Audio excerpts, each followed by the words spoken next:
وَلَقَدْ يَسَّرْنَا الْقُرْآنَ لِلذِّكْرِ فَهَلْ مِن مُّدَّكِرٍ۔ اور ہم نے قرآن کو سمجھنے کے لیے آسان کر دیا، تو کوئی ہے جو سوچے سمجھے۔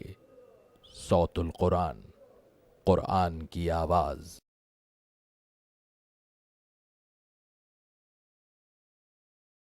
نحمده ونصلي على رسوله الكريم اما بعد فاعوذ بالله من الشيطان الرجيم بسم الله الرحمن الرحيم سيقول السفهاء من الناس ما ولاهم عن قبلتهم التي كانوا عليها قل لله المشرق والمغرب يهدي من يشاء إلى صراط مستقيم صدق اللہ العظیم۔ سورۃ البقرہ آیت 142 سے ہم اپنا مطالعہ شروع کر رہے ہیں۔ اب دو رکوع یعنی رکوع نمبر 17 اور 18 یہ تحویل قبلہ کے موضوع پر آ رہے ہیں، یعنی قبلے کی تبدیلی کے حوالے سے۔ اللہ کے رسول صلی اللہ علیہ وسلم جب مکہ مکرمہ میں تھے تو اولاً حکم تھا کہ بیت المقدس کی طرف رخ کر کے نماز ادا کریں، اور اس کے بعد جب آپ مدینہ منورہ تشریف لے آئے تو تقریباً 16-17 مہینے کے بعد ہجرت کے آپ صلی اللہ علیہ وسلم کے لیے بیت اللہ کو قبلہ مقرر کیا گیا۔ یہ واقعہ بڑا اہم تھا، چنانچہ 2 رکوع مستقل اسی موضوع پر آئے ہیں، اور یہودیوں نے اس پر اعتراض بھی کیا کہ یہ کیسے مسلمان ہیں کہ جن کا قبلہ ہی متعین نہیں، کبھی بیت المقدس کی طرف رخ کر کے نماز ادا کرتے ہیں اور کبھی بیت اللہ کی طرف منہ کر کے نماز ادا کرتے ہیں۔ اس کا بھی جواب دیا گیا ہے۔ اور تحویل قبلہ دراصل ایک سمبل تھا، ایک علامت تھی اس بات کی کہ تحویل امت بھی ہو چکی ہے۔ سابقہ امت بنی اسرائیل سے منصب امامت اور شہادت علی الناس کی ذمہ داری کو واپس لے کر نبی کریم صلی اللہ علیہ وسلم کی امت کو یہ ذمہ داری عطا کر دی گئی، جس کا ذکر انشاءاللہ ابھی ہم پڑھیں گے۔ تو گویا تحویل قبلہ علامت ہے تحویل امت کی، یہ موضوع ہے جو انشاءاللہ 2 رکوع میں ہم پڑھیں گے۔ سیقول السفہاء من الناس، اب عنقریب لوگوں میں سے بے وقوف لوگ کہیں گے ما ولاہم عن قبلتہم التی کانوا علیہا، کہ کس چیز نے اس قبلے سے مسلمانوں کو پھیر دیا جس پر کہ وہ تھے۔ قل للہ المشرق والمغرب، اے نبی صلی اللہ علیہ وسلم فرما دیجئے مشرق اور مغرب اللہ ہی کے لیے ہے۔ ایسی ہی بات ہم نے پڑھی تھی سورہ البقرہ ہی میں آیت نمبر 115 میں کہ مشرق و مغرب اللہ ہی کے لیے ہے۔ جہاں کہیں بھی رخ پھیرو گے فثم وجہ اللہ، وہاں اللہ ہی کا رخ انور موجود پاؤ گے۔ یہدی من یشاء الی صراط مستقیم، اللہ جسے چاہتا ہے صراط مستقیم کی ہدایت عطا فرماتا ہے۔ وَكَذَلِكَ جَعَلْنَاكُمْ أُمَّةً وَسَطًا، اور اسی طرح اے مسلمانوں ہم نے تم کو امت وسط بنایا، لِتَكُونُوا شُهَدَاءَ عَلَى النَّاسِ، تاکہ تم لوگوں پر گواہ ہو جاؤ، وَيَكُونَ الرَّسُولُ عَلَيْكُمْ شَهِيدًا، اور تاکہ رسول صلی اللہ علیہ وسلم تم پر گواہ ہو جائیں۔ فرمایا اسی طرح ہم نے تمہیں امت وسط بنا دیا۔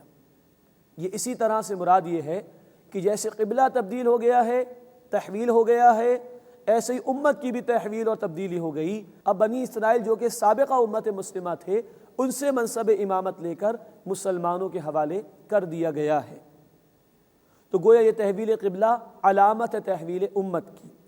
فرمایا کہ اور اسی طرح ہم نے تمہیں درمیانی امت بنایا۔ امت وسط اس کے ایک معنی درمیانی امت کے ہیں اور ایک معنی معتدل کے بھی ہیں۔ ہمارے دین نے جو تعلیمات ہمیں عطا فرمائی وہ بڑی بیلنسڈ تعلیمات ہیں، معتدل ہیں، اس میں ایکسٹریمزم نہیں ہے، انتہا پسندی نہیں ہے، اور یہ ایک درمیانی امت ہے۔ درمیان سے مراد یہ ہے کہ اللہ کے رسول صلی اللہ علیہ وسلم اللہ کے آخری رسول ہیں، نبوت آپ صلی اللہ علیہ وسلم پر ختم ہو گئی۔ اب انسانیت اور رسول اکرم صلی اللہ علیہ وسلم کے درمیان ہم مسلمان ہیں، ہم تک پیغام پہنچ گیا۔ اب آگے انسانیت تک پہنچانا، انسانیت پر اللہ کے دین کی گواہی پیش کرنا، یہ ہماری ذمہ داری ہے۔ چنانچہ فرمایا وَكَذَلِكَ جَعَلْنَاكُمْ أُمَّةً وَسَطًا، اور اسی طرح ہم نے تمہیں ایک درمیانی امت بنایا، لِتَكُونُوا شُهَدَاءَ عَلَى النَّاسِ، تاکہ تم انسانوں پر اللہ کے دین کے گواہ بن جاؤ، وَيَكُونَ الرَّسُولُ عَلَيْكُمْ شَهِيدًا، اور رسول اکرم صلی اللہ علیہ وسلم تم پر اللہ کے دین کے گواہ بن جائیں۔ اب ہم سے مطالبہ ہے کہ جیسے اللہ کے رسول صلی اللہ علیہ وسلم نے اپنے قول کے ذریعے سے، اپنے ذاتی عمل اور کردار کے ذریعے سے اللہ کا دین ہم تک پہنچایا، اور ایک اجتماعی عمل اور جد و جہد کے ذریعے سے دین حق کو غالب کر کے ہم تک پہنچایا، اب یہ امت کے ذمہ قرض اور ذمہ داری ہے کہ وہ اپنے قول سے بھی اللہ کے دین کو عام کرے، اپنے ذاتی کردار کے ذریعے سے بھی دین کو عام کرے، اور ایک اجتماعی عمل کے ذریعے سے اللہ کے نظام کو نافذ اور قائم کر کے انسانیت کے سامنے رول ماڈل پیش کرے، تاکہ دنیا کو دین کے برکات حاصل کرنے کا موقع میسر آ سکے۔ اب اللہ کے رسول صلی اللہ علیہ وسلم کے تشریف لے جانے کے بعد یہ امت مسلمہ کی ذمہ داری ہے کہ وہ اس شہادت علی الناس کے فریضے کو ادا کرے، انسانیت کے خلاف اللہ کے دین کی گواہی کو پیش کرے۔ خلاف سے مراد یہ ہے کہ کل کو ہی یہودی، عیسائی، ہندو کھڑا نہ ہو جائے امت کے لوگوں کے خلاف، اہلا پیغام ان کے پاس تھا، اہلا قرآن ان کے پاس تھا، اہلا دین حق ان کے پاس تھا، انہوں نے ہمیں نہیں پہنچایا، تو وبال ہمارے اوپر آنے کا بڑا اندیشہ ہے۔ اسی لوگوں کے خلاف گواہی دینی ہے کہ اللہ ہم نے پہنچا دیا تھا، پھر لوگ نہیں مانے تو وہ ان کا مسئلہ ہے۔ یہی ذمہ داری کا بیان سورۃ الحج آیت نمبر 78 میں بھی آیا ہے کہ تم لوگوں پر اللہ کے دین کے گواہ بنو، اور رسول اکرم صلی اللہ علیہ وسلم تم پر اللہ کے دین کے گواہ بنے۔ اللہ ہمیں یہ ذمہ داری ادا کرنے کی توفیق عطا فرمائے۔ اسلام کا مطالبہ صرف یہ نہیں کہ ہم چند عبادات یا ریچولز پر عمل کر لیں، بلکہ مطالبہ ہے کہ خود اللہ کی بندگی کرو، انسانیت تک اللہ کے دین کی دعوت کو پہنچاؤ، اور اللہ کے دین حق کو غالب اور قائم کر کے انسانیت کے سامنے اس کا نمونہ پیش کرو۔ وَمَا جَعَلْنَا الْقِبْلَةَ الَّتِي كُنْتَ عَلَيْهَا، اور اے نبی صلی اللہ علیہ وسلم جس قبلے پر آپ تھے وہ ہم نے مقرر نہیں کیا تھا، إِلَّا لِنَعْلَمَ، مگر اس لیے کہ ہم ظاہر کر دیں، مَن يَتَّبِعُ الرَّسُولَ مِمَّن يَنْقَلِبُ عَلَىٰ عَقِبَيْهِ، کہ کون رسول کی پیروی کرتا ہے صلی اللہ علیہ وسلم اس شخص کے مقابلے میں کہ جو پھر جاتا ہے اپنی ایڑیوں پر الٹے پاؤں۔ یہاں دو باتیں پیش نظر رکھنا ضروری ہے۔ نمبر ایک، اللہ نے فرمایا کہ وہ قبلہ ہم نے مقرر کیا تھا اے نبی جس پر آپ تھے، اس کا ایک مقصد تھا، وہ آگے بیان ہوا۔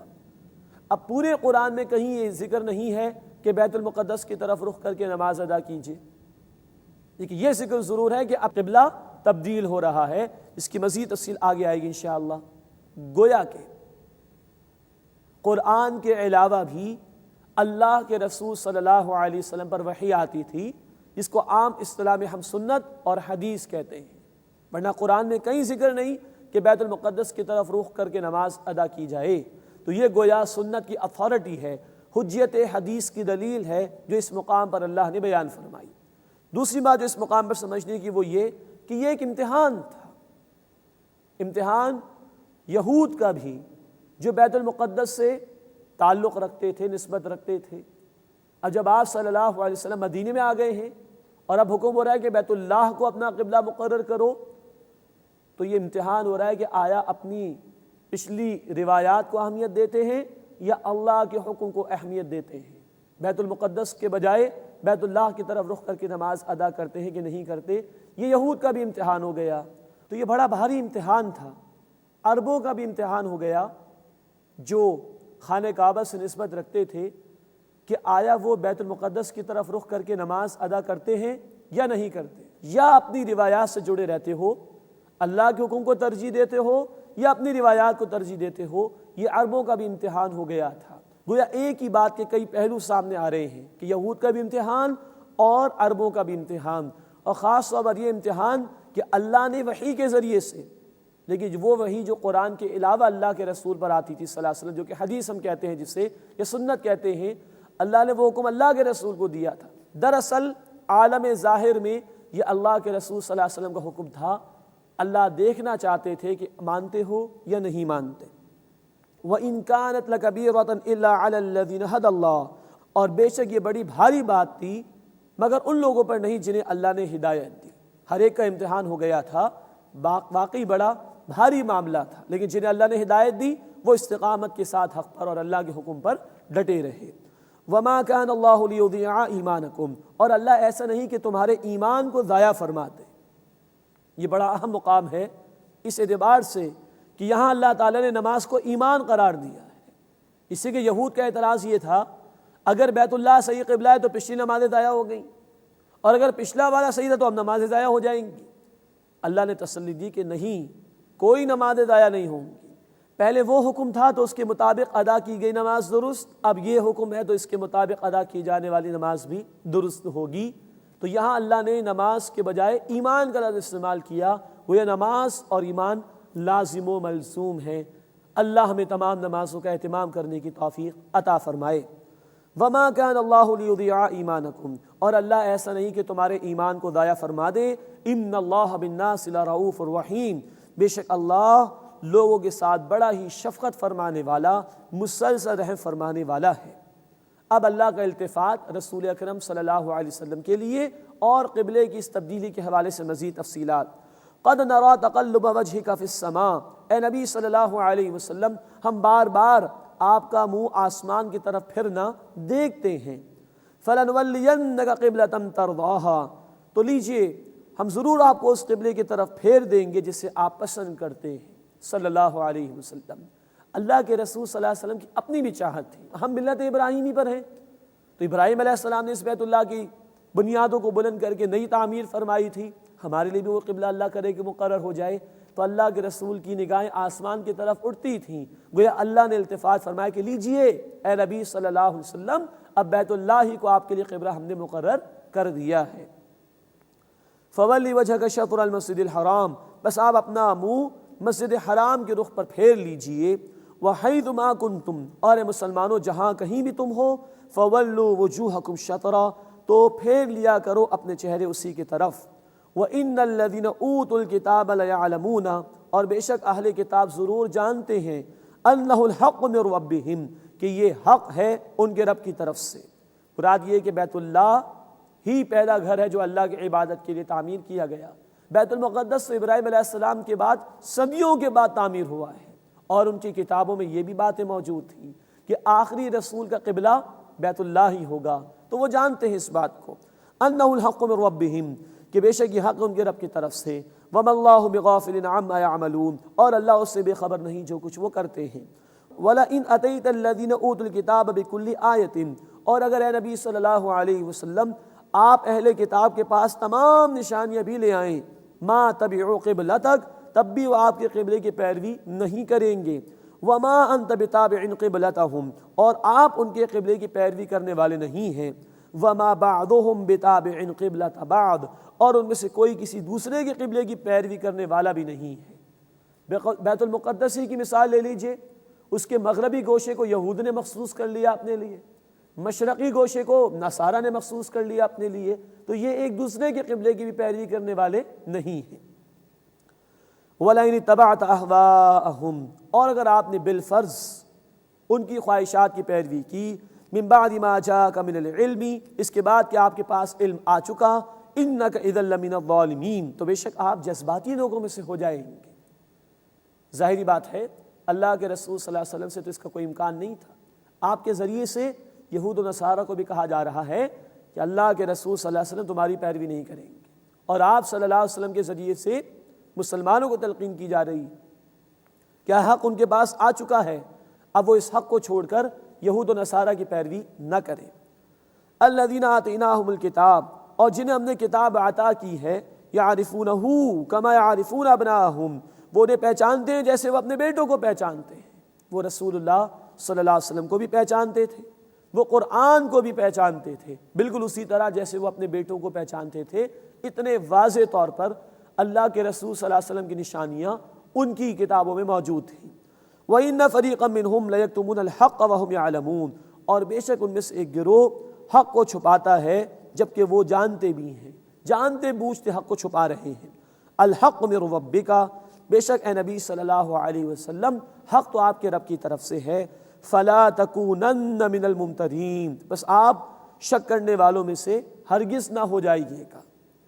اب یہ انداز ہے اللہ تعالیٰ کا، خطاب ہوتا ہے رسول اکرم صلی اللہ علیہ وسلم سے، لیکن سنایا جاتا ہے دوسرے لوگوں کو کہ یہ ہرگز شک میں نہیں اور یہ حق ہی کی پیروی کریں گے، تو دوسروں کو سنایا جاتا ہے اور خطاب ہو رہا ہے رسول اکرم صلی اللہ علیہ وسلم سے۔ اس کے بعد 18واں رکوع شروع ہو رہا ہے سورہ مبارکہ کا، اس میں تحویل قبلہ کا مزید ذکر انشاءاللہ آئے گا۔ وَلِكُلِّ وِجْهَةٌ هُوَ مُوَلِّيهَا، اور ہر ایک کے لیے ایک رخ ہے جس کی طرف وہ پھر جاتا ہے، ہر ایک کا کوئی نہ کوئی مقصد ہے جس کی طرف وہ پیش قدمی کرتا ہے۔ فَاسْتَبِقُوا الْخَيْرَاتِ، بس تم نیکیوں میں سبقت کرنے کی کوشش کرو۔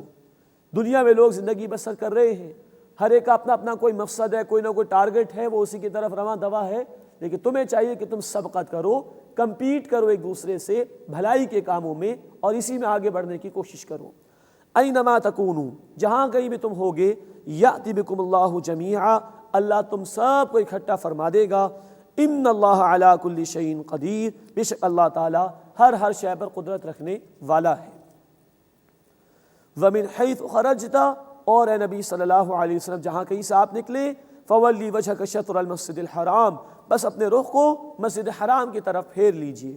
وَإِنَّهُ لَلْحَقُّ مِن رَبِّكَ، اور بے شک آپ کے رب کی طرف سے یہی حق ہے۔ وَمَا اللَّهُ بِغَافِلٍ عَمَّا تَعْمَلُونَ، اور اللہ اس سے بے خبر نہیں اے لوگو جو کچھ تم کرتے ہو۔ وَمِنْ حَيْثُ خَرَجْتَ، اور اے نبی صلی اللہ علیہ وسلم جہاں کہیں سے آپ نکلیں، فَوَلِّ وَجْهَكَ شَطْرَ الْمَسْجِدِ الْحَرَامِ، اپنے رخ کو مسجد حرام کی طرف پھیر لیں۔ وَحَيْثُ مَا كُنْتُمْ، اور جہاں کہیں اے مسلمانوں تم ہو، فَوَلُّوا وُجُوهَكُمْ شَطْرَهُ، تو اپنے رخ کو اسی کی طرف پھیر لو، یعنی مسجد حرام کی طرف۔ یہ بار بار ان الفاظ کا ذکر آ رہا ہے، اس لیے کہ معاملہ بڑا اہم تھا، بھاری بھی تھا، امتحان بھی تھا، اور امت کی تحویل کی علامت بھی یہ چیز تھی، اس سے بار بار اس کا ذکر کیا گیا۔ مسجد حرام کی طرف رخ کر لو۔ خانہ کعبہ کا ہماری ناک کی سیدھ میں ہونا ضروری نہیں، بلکہ بندے کا رخ مسجد حرام کی طرف ہو جائے اتنا کافی ہے۔ وَحَيْثُ مَا كُنْتُمْ، اور جہاں کہیں مسلمانوں تم ہو، فَوَلُّوا وُجُوهَكُمْ شَطْرَهُ، تو اپنے رخ کو اسی کی طرف پھیر لو۔ لِأَلَّا يَكُونَ لِلنَّاسِ عَلَيْكُمْ حُجَّةٌ، تاکہ لوگوں کے پاس تمہارے مقابلے میں کوئی دلیل باقی نہ رہے، إِلَّا الَّذِينَ ظَلَمُوا مِنْهُمْ، سوائے ان کے کہ جو ان میں سے بے انصاف ہیں، جو ہر دھرمی پر دھاندلی پر آ جائیں تو بات الگ ہے، ورنہ ان کی اپنی کتابیں گواہ ہیں کہ آخری رسول کے لیے یہی بیت اللہ قبلہ مقرر کیا جائے گا۔ فَلَا تَخْشَوْهُمْ، بس ان سے نہ ڈرو، وَاخْشَوْنِی، اور مجھ ہی سے ڈرو، وَلِيُتِمَّ نِعْمَتِي عَلَيْكُمْ، اور تاکہ میں اپنی نعمت تم پر مکمل فرما دوں، وَلَعَلَّكُمْ تَهْتَدُونَ، اور تاکہ تم ہدایت پا جاؤ۔ اب اللہ کی نعمت کا، اللہ کے احسان کا بیان کہ اللہ نے محمد کریم صلی اللہ علیہ وسلم کو لوگوں کی ہدایت کے لیے رسول بنا کر بھیجا۔ کما ارسلنا فیکم رسولا منکم، جیسے کہ ہم نے تم میں ایک رسول کو تمہیں میں سے بھیجا، یتلو علیکم آیاتنا، وہ تم پر ہماری آیات کی تلاوت کرتے ہیں، ویزکیکم، اور تمہارا تزکیہ کرتے ہیں، ویعلمکم الکتاب، اور تمہیں کتاب کے احکامات کی تعلیم دیتے ہیں، والحکمہ، اور حکمت اور وزڈم دانائی سکھاتے ہیں، وَيُعَلِّمُكُمْ مَا لَمْ تَكُونُوا تَعْلَمُونَ، اور تمہیں وہ کچھ سکھاتے ہیں جو تم نہیں جانتے۔ اس آیت میں رسول اکرم صلی اللہ علیہ وسلم کے 4 بنیادی کاموں کو بیان کیا گیا۔ قرآن کی آیات کی تلاوت، قرآن کے ذریعے سے لوگوں کا تزکیہ، ان کو پیوریفائی کرنا، قرآن کے احکامات کی وضاحت لوگوں کے سامنے کرنا، اور قرآن میں بیان کردہ علم و حکمت کو، وزڈم کو، شریعت کے احکامات کی حکمتوں کو لوگوں کے سامنے بیان کرنا۔ یہ 4 باتیں 4 ہی مرتبہ قرآن میں آئی ہیں۔ ایک مرتبہ ہم پڑھ چکے ہیں سورۃ البقرہ آیت 129 میں، اور اب آ رہی ہے آیت 151 میں۔ پھر انشاءاللہ ہم پڑھیں گے سورہ آل عمران آیت 164، اور چوتھی مرتبہ انشاءاللہ ہم پڑھیں گے سورہ جمعہ آیت نمبر 2 میں۔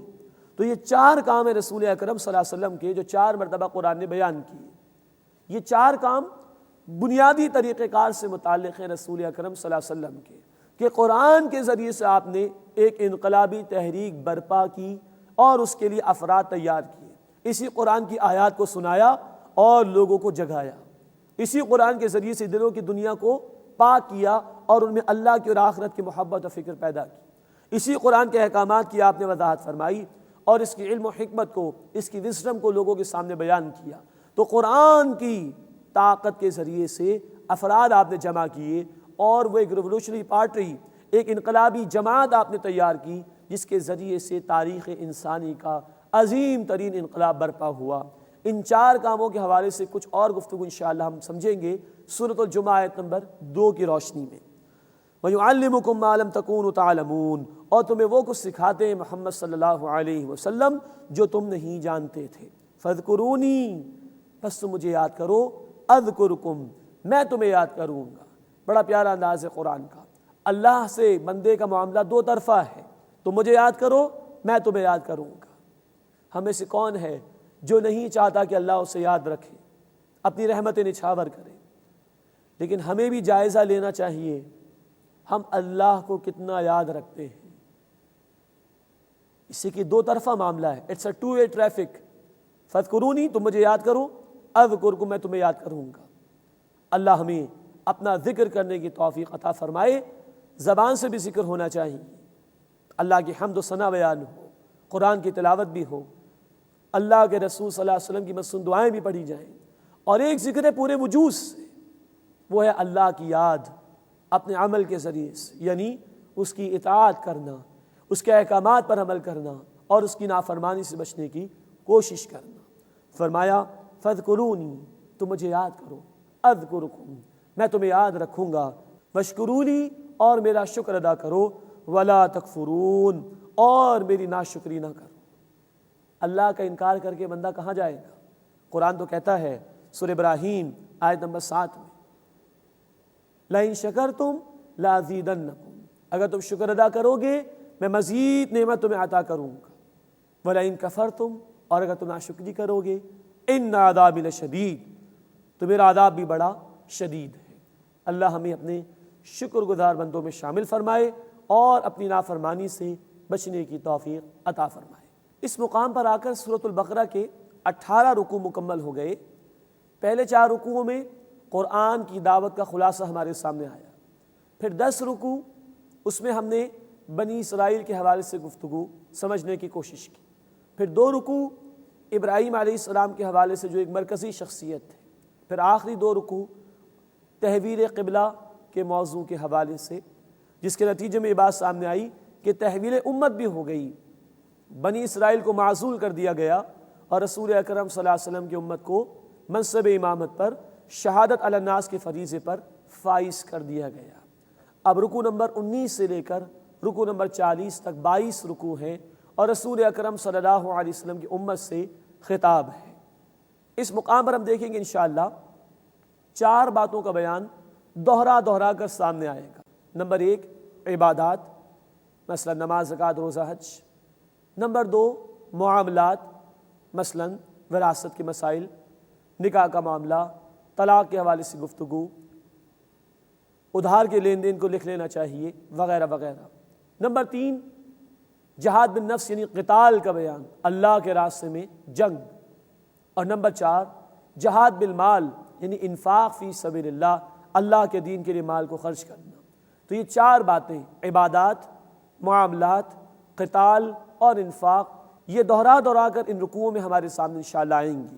پھر مزید ہم دیکھیں گے کہ درمیان میں 5 بڑی آیات بھی زیر مطالعہ آئیں گی۔ گویا کہ یوں کہا جا سکتا ہے کہ 4 جو مضامین بار بار آئیں گے وہ ایک ہار کی 4 لڑیاں ہیں، 4 رنگوں کی 4 لڑیاں جو دوہرا کر سامنے آئیں گے ہمارے سامنے، اور درمیان میں 5 خوبصورت سے موتی یا نگینے ہیں جن کو ہم 5 بڑی آیات کی روشنی میں پڑھنے کی اور سمجھنے کی کوشش کریں گے انشاءاللہ۔ اب رکوع نمبر 19 شروع ہو رہا ہے اور امت کی ذمہ داری بیان کر دی گئی۔ آیت 143 میں انسانیت پر اللہ کے دین کی گواہی پیش کرو، اپنے قول، اپنے ذاتی عمل اور اپنے اجتماعی عمل کے ذریعے سے۔ اس امت کی ذمہ داری کے حوالے سے اب براہ راست اللہ کی طرف سے خطاب شروع ہو رہا ہے۔ یا ایھا الذین آمنوا استعینوا بالصبر والصلاۃ، اے وہ لوگوں جو ایمان لائے ہو، صبر اور نماز کے ذریعے سے مدد حاصل کرو۔ مدد کس کام کے لیے؟ ہم پڑھ چکے، امت کی ذمہ داری دین کی دعوت کو عام کرو، دین کو قائم کرنے کی جد و جہد کرو، شہادت علی الناس کا فریضہ، انسانیت پر اللہ کے دین کی گواہی کی ذمہ داری ادا کرو۔ اس اتنے بڑے کام کے لیے مدد درکار ہے، صبر اور نماز کے ذریعے سے مدد حاصل کرنے کی کوشش کرو۔ ان اللہ مع الصابرین، بے شک اللہ صبر کرنے والوں کے ساتھ ہے۔ یہی بات ہم پڑھ چکے ہیں اسی سورۃ البقرہ میں، آیت نمبر 45 میں بنی اسرائیل کو بھی کہا گیا صبر و نماز کے ذریعے سے مدد حاصل کرو۔ اب ہمیں بحیثیت امت مسلمہ کہا جا رہا ہے کہ دین کی ان ذمہ داریوں کو ادا کرنے کے لیے صبر اور نماز کے ذریعے سے انسپائریشن لو، صبر اور نماز کے ذریعے سے موٹیویشن حاصل کرو، قوت حاصل کرو اور اللہ کے دین کے تقاضوں کو ادا کرنے کی کوشش کرو۔ ان اللہ مع الصابرین، بے شک اللہ تعالیٰ صبر کرنے والوں کے ساتھ ہے۔ ولا تقولوا لمن يقتل في سبيل الله اموات، اور جو لوگ اللہ کے راستے میں قتل یعنی شہید کر دیے جائیں انہیں مردہ مت کہو، بل احیاء، بلکہ وہ تو زندہ ہیں، ولکن لا تشعرون، لیکن تمہیں شعور تک نہیں ہے کہ وہ زندہ کس طریقے سے۔ یہ پہلا ہی مرحلہ ہے، امت سے خطاب شروع ہی ہوا ہے اور قتال کی بات آ گئی۔ اس راستے میں آئے ہو تو جان لو کہ مشکلات آئیں گی۔ محض دعویٰ کافی نہیں مسلمان ہونے کے لیے، عمل درکار ہے، اور اس عمل کی انتہا جب دین کی ذمہ داریاں ادا کرنے چلو گے تو گردنیں بھی کٹیں گی، جانوں کا نذرانہ بھی پیش کرنا پڑے گا، تیار رہو۔ لیکن فرمایا جو اللہ کے راستے میں قتل یعنی شہید کر دیے جائیں انہیں مردہ نہ کہنا، وہ زندہ ہیں، تمہیں ان کی زندگی کا شعور نہیں ہے۔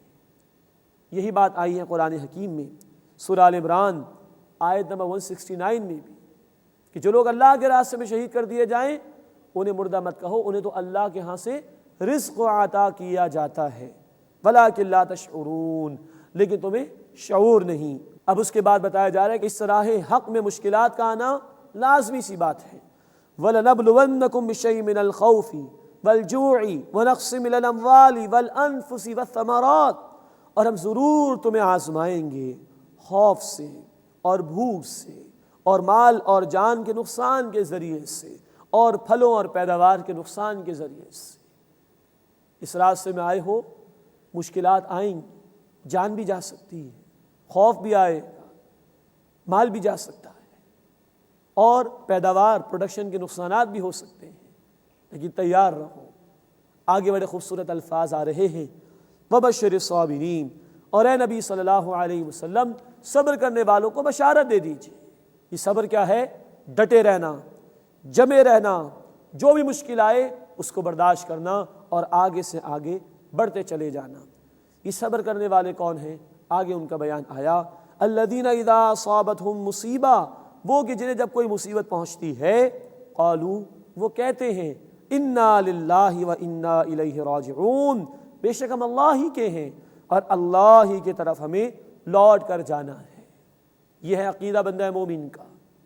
یہ زندگی ایک لائبلٹی ہے، ایک قرض ہے، یہ ہمارا ایسٹ یعنی سرمایہ نہیں۔ ہم جواب دیں اللہ کے حضور۔ یہ الفاظ عام طور پر ہم پڑھتے ہیں کسی کے انتقال کے موقع پر، حالانکہ سنت سے یہ ثبوت ملتا ہے کہ ہر تکلیف کے موقع پر یہ پڑھنا چاہیے، انا للہ و انا الیہ راجعون، بے شک ہم اللہ ہی کے ہیں اور اللہ ہی کی طرف ہمیں لوٹ کر جانا ہے۔ بندہ مومن زندگی کو ایک لائبلٹی سمجھتا ہے، کوئی مصیبت آ جائے اسے یاد رہتا ہے میں خود اللہ کا ہوں، مجھے خود اللہ کی طرف لوٹ کر جانا ہے، تو اگر یہ مصیبت اور پریشانی آ بھی گئی تو جو اللہ چاہے وہ کرتا ہے، مجھے بھی اسی کی طرف لوٹ کر جانا ہے، وہ صبر کرتا ہے۔ لیکن یہاں صبر کا وہ مقام بیان ہو رہا ہے جو صرف ذاتی معاملات میں نہیں، دین کے راستے میں آنے والی مشکلات کے لیے صبر درکار ہے، اس کا بیان۔ اولئک علیہم صلوات من ربہم، یہ وہ لوگ ہیں جن پر ان کے رب کی طرف سے عنایتیں ہیں، ورحمہ، اور رحمت ہے، واولئک هم المہتدون، اور یہی لوگ ہدایت یافتہ ہیں۔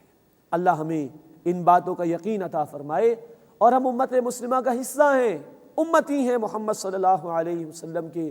اللہ ہمیں اپنے دین کے تقاضوں پر عمل کرنے کی توفیق عطا فرمائے، اور اس راستے میں آنے والی مشکلات کو برداشت کرنے کا جذبہ عطا فرمائے، اور نماز اور صبر کے ذریعے سے قوت حاصل کرنے کی توفیق عطا فرمائے۔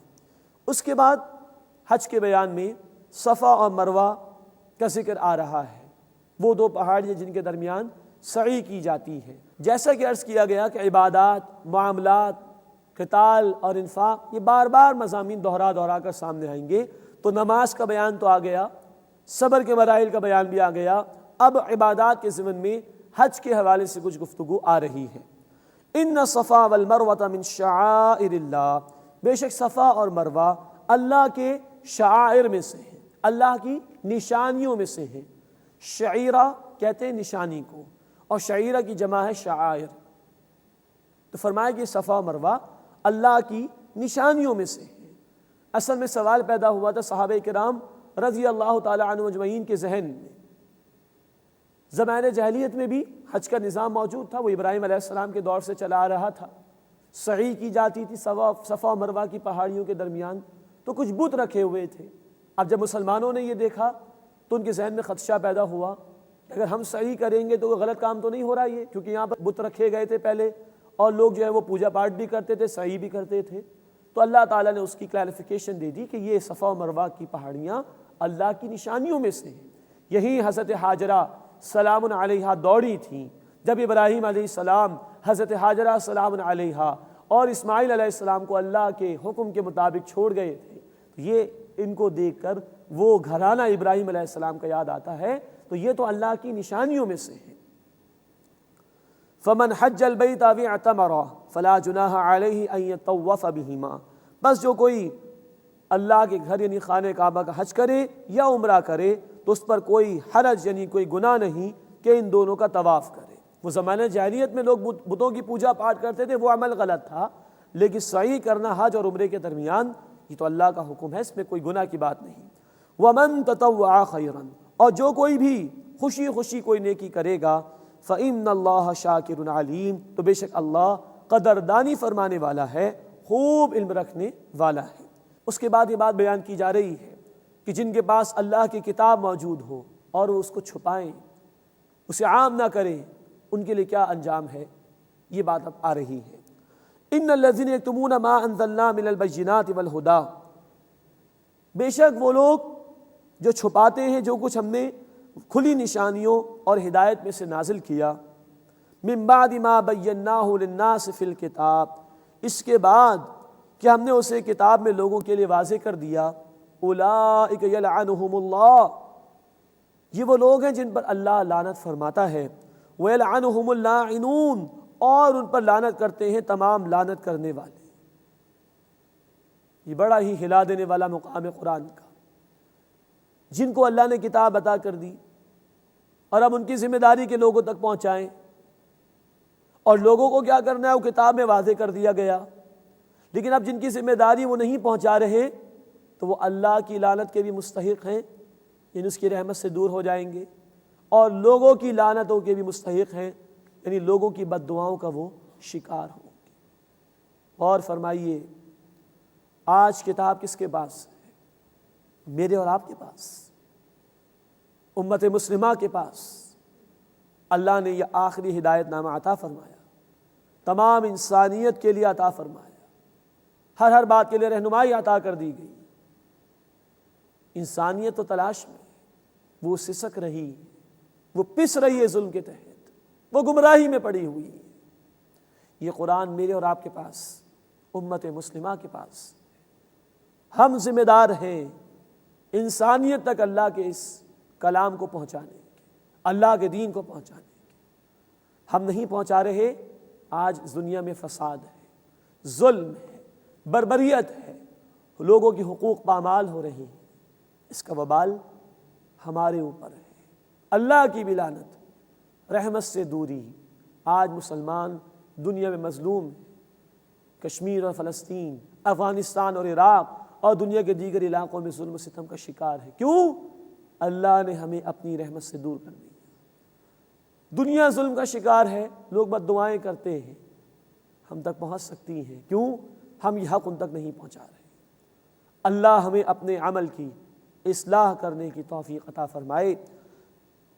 اولئک یلعنہم اللہ، یہ وہ لوگ ہیں جن پر اللہ لعنت فرماتا ہے، ویلعنہم اللاعنون، اور ان پر لعنت کرتے ہیں تمام لعنت کرنے والے۔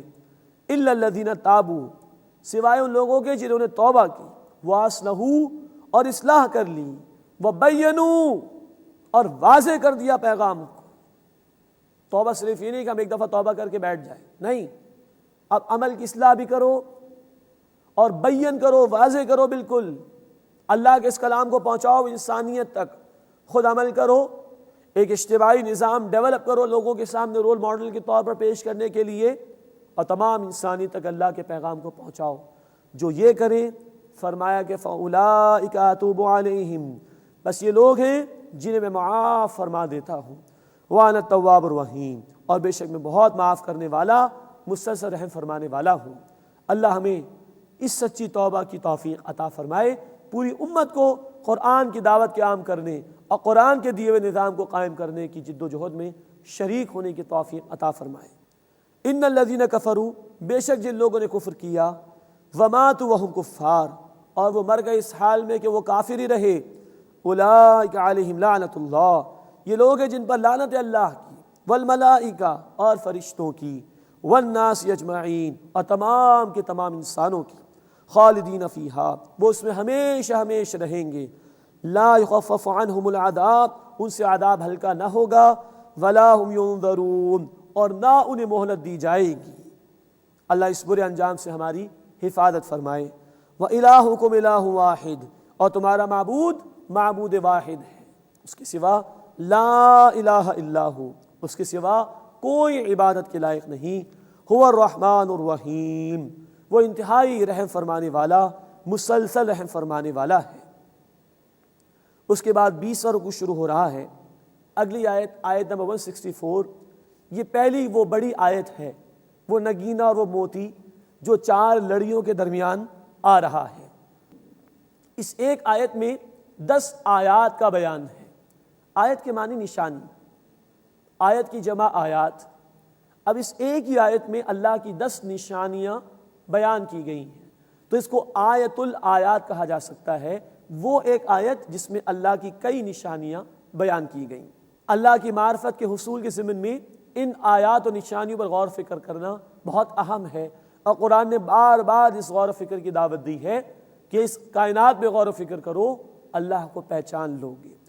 ان فی خلق السماوات والارض، بے شک آسمان و زمین کی تخلیق میں، واختلاف اللیل والنہار، اور رات دن کے بدلنے میں، یہ کہ بعد دیگرے وہ آتے ہیں، والفلک التی تجری فی البحر، اور ان کشتیوں میں جو سمندر میں چلتی ہیں، بما ینفع الناس، ان چیزوں کے ساتھ کہ جو لوگوں کو نفع دیتی ہیں، وما انزل اللہ من السماء من ماء، اور جو کچھ اللہ نے آسمان سے پانی اتارا یعنی بارش برسائی، فاحیا بہ الارض بعد موتها، پھر اس سے زمین کو زندگی عطا فرمائی اس کی موت کے بعد، وبث فیہا من کل دابہ، اور اس میں ہر قسم کے جانور پھیلائے، وتصریف الریاح، اور ہواؤں کے چلنے میں، والسحاب المسخر بین السماء والارض، اور بادلوں میں جو مسخر ہیں آسمان اور زمین کے درمیان، لآیات لقوم یعقلون،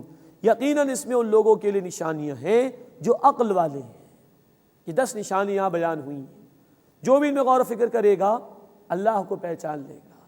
یہ کائنات کا نظام آپ سے آپ پیدا نہیں ہوا، عقل مند لوگوں کے لیے اس میں نشانیاں ہیں، غور و فکر کریں گے تو اللہ ہی تک پہنچیں گے۔ اللہ ہمیں ان آیات میں غور و فکر کی توفیق عطا فرمائے اور اپنی ذات پر پختہ یقین عطا فرمائے۔ وَمِنَ النَّاسِ، اور لوگوں میں سے وہ بھی ہیں، مَن يَتَّخِذُ مِن دُونِ اللَّهِ أَندَادًا، جو اللہ کے سوا شریک بنا لیتے ہیں۔ یہ کب ہوتا ہے؟ جب بندہ اللہ کی نشانیوں پر غور و فکر نہیں کرتا، اللہ کو پہچاننے کی کوشش نہیں کرتا، تو وہ اللہ کے مقابلے میں کسی کم تر شے پر رک جاتا ہے اور اس کی محبت میں مبتلا ہو جاتا ہے۔ وَمِنَ النَّاسِ مَن يَتَّخِذُ مِن دُونِ اللَّهِ أَندَادًا، اور لوگوں میں سے وہ ہیں جو اللہ کے سوا شریک بناتے ہیں، يُحِبُّونَهُمْ كَحُبِّ اللَّهِ، ان سے محبت کرتے ہیں جیسے کہ اللہ کی محبت ہو، شرک کر جاتے ہیں، حالانکہ ہونا کیا چاہیے تھا، وَالَّذِينَ آمَنُوا أَشَدُّ حُبًّا لِلَّهِ، اور جو لوگ ایمان لائے ان کی شدید ترین محبت اللہ کے لیے ہوتی ہے، اس لیے کہ پوری کائنات کو ہمارے لیے اللہ نے سجایا، یہ کروڑا کروڑ نعمتیں اللہ دے رہا ہے، اس کے اذن، اس کی توجہ کے بغیر ہم ایک لمحے بھی زندگی بسر نہیں کر سکتے۔ تو جو ایمان والے ہیں، جو نشانیوں میں غور و فکر کرتے ہیں، اللہ پہ یقین رکھتے ہیں، ان کی شدید ترین محبت اللہ کے لیے ہوتی ہے۔ اللہ اپنی یہ محبت ہمیں بھی عطا فرمائے۔ اس کے بعد ذکر آ رہا ہے ظالم لوگوں کا، وَلَوْ يَرَى الَّذِينَ ظَلَمُوا إِذْ يَرَوْنَ الْعَذَابَ، اور اگر دیکھ لیں وہ لوگ جنہوں نے ظلم کیا اس وقت کو جب کہ وہ عذاب دیکھیں گے، أَنَّ الْقُوَّةَ لِلَّهِ جَمِيعًا، دیکھیں گے کہ تمام کی تمام قوت اللہ کے لیے ہے، وَأَنَّ اللَّهَ شَدِيدُ الْعَذَابِ، اور یہ کہ اللہ کا عذاب بڑا شدید ہے۔ اللہ اپنے عذاب سے ہماری حفاظت فرمائے۔ اس کے بعد 2 آیات میں 2 گروہوں کا ذکر ہے۔ ایک وہ لوگ جو کمزور تھے معاشرے میں اور کچھ بڑوں کی پیروی کرتے تھے، چودھری وڈیرے قسم کے لوگ، اور دوسرا وہ گروہ جو بڑا بنتا تھا، اپنے آپ کو چودھری اور وڈیرا سمجھتا تھا۔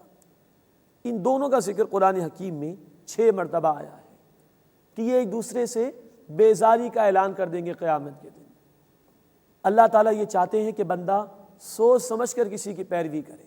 انسان کو دیکھنا چاہیے وہ کس کو اپنا قائد اور لیڈر مان رہا ہے اور کس کی پیروی کر رہا ہے، ایسا نہ ہو کہ قیامت کے دن ذلت اور رسوائی کا سامنا کرنا پڑ جائے۔ فرمایا اذ تبرأ الذین تبعوا من الذین اتبعوا، جب بیدار ہو جائیں گے وہ جن کی پیروی کی گئی ان لوگوں سے جنہوں نے پیروی کی تھی۔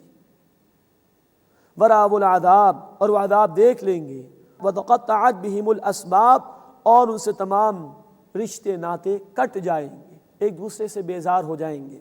وقال الذین اتبعوا، اور کہیں گے وہ لوگ جنہوں نے پیروی کی تھی، وہ جو چھوٹے تھے، لو ان لنا کروۃ، کاش ہمارے لیے دوبارہ لوٹنا ہو جائے یعنی دنیا میں، فنتبرأ منہم، تو ہم ان سے بیزاری کریں، کما تبرؤوا منا، جیسے انہوں نے ہم سے بیزاری کی۔ یہ حسرتیں ہوں گی اس دن مان لینے کا کوئی فائدہ نہیں ہوگا۔ دنیا میں انسان کے پاس مہلت ہے، اسے سوچ سمجھ کر بسر کرنا چاہیے۔ آج موقع انسان فائدہ اٹھا لے اور نیک لوگوں کے ساتھ جڑے۔ قرآن نے کہا سورہ التوبہ آیت نمبر 119 میں، کونوا مع الصادقین، سچے لوگوں کے ساتھ ہو جاؤ، غلط قسم کے لوگوں کی پیروی نہ کرو، ورنہ حسرت ہی حسرت ہوگی، افسوس ہی افسوس ہوگا قیامت کے دن۔ فنتبرأ منہم، تو ہم ان سے بیزاری کریں گے، کما تبرؤوا منا، جیسے انہوں نے ہم سے بیزاری کی ہے۔ کذالک یریہم اللہ اعمالہم حسرات علیہم، اسی طرح اللہ ان کے اعمال انہیں حسرتیں بنا کر دکھا دے گا۔ وما ہم بخارجین من النار، اور وہ آگ سے نکلنے والے نہیں ہوں گے۔ اللہم اجرنا من النار، اے اللہ ہمیں آگ کے عذاب سے محفوظ فرما۔